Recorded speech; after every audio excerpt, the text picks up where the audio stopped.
سعد صاحب موجود ہیں اور پہلی دفعہ ہمارے ورکشاپ میں آئے اور ہم نے صرف اشارتاً ان سے بات کی ہماری کوئی کامنٹری سروس کے بارے میں، ہمارے اپڈیٹس کے بارے میں اور نیوز کلپنگ کے بارے میں.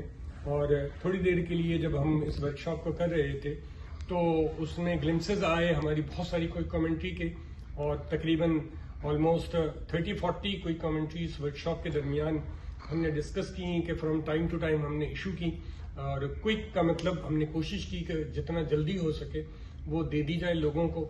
اور بہت ساری اس میں ایسی چیزیں تھیں جو کوئی کامنٹری میں نہیں آ سکتی تھیں تو اس کو ہم نے ورکشاپ کے ذریعے کیا. لیکن انہوں نے کچھ اپنے ذہن میں موڈ بنایا کہ یہ ہونا چاہیے اور ہمیں فوراً سبسکرائب کرانا چاہیے. تو کچھ وہ تھوڑا سا لوگوں کو بتائیں کہ کیا ایسی چیزیں آپ کو فیل ہوئیں جس کی وجہ سے یہ سروسز بہت امپورٹنٹ ہیں لوگوں کے لیے. حالانکہ شبر صاحب نے بھی کہا ہے اسٹیٹمنٹ تو دی ہے کہ it's necessary for all businesses. جی پلیز. آپ کے ریویوز کے دوران میں نے یہ فیل کیا ہے کہ جو انفارمیشن آپ اس میں شیئرنگ کریں وہ ہمارے مطلب جو ڈیلی یوزیج ہے ہمارا انفارمیشن کا، وہ جتنی بھی اپڈیٹس ہیں تقریباً آپ نے ڈسکس کیا 1960 کوئی لاز ہیں جن میں نوٹیفیکیشن آتے ہیں، آرڈرز آتے ہیں اور ہمیں نہیں پتہ چلتا ہے ریگولر بیسس. جیسے آج ایک آرڈر آ گیا، کوئی نوٹیفیکیشن آ گیا کہ یہ لیوی جو ہے یہ یہاں اپلائی ہوتی ہے، جیسے ہائی آکٹین کی لیوی آ گئی تو آپ کا نوٹیفیکیشن تھا، ٹائملی پتہ لگ گیا تو ہم بہت حد تک ایک سیونگ کر سکتے ہیں.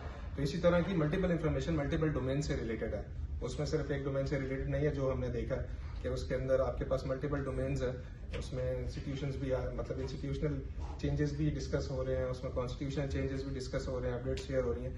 تو مجھے لگا کہ یہ ایک مطلب ایسا بکلیٹ یا ایسا نیوز لیٹر ہے جس کو سبسکرائب کرنا آئی تھنک کہ مینڈیٹری ہے ہمارے لیے. بینگ کارپوریٹس ہمیں ڈیلی ایک بیسس پہ اپڈیٹ رہنا چاہیے اور بہت اچھی انفارمیشن شیئرنگ ہوتی ہے. میں ریکمینڈ کروں گا کہ سب اس کو at a very minimal price yearly basis پہ بہت مناسب قیمت ہے. آئی تھنک کہ سبسکرائب سب کو کرنا چاہیے. ہم نے تو سبسکرائب سے آلریڈی بات کر لی ہے تو وہ کہ سب اس سے فائدہ اٹھائیں گے. بہت بہت شکریہ.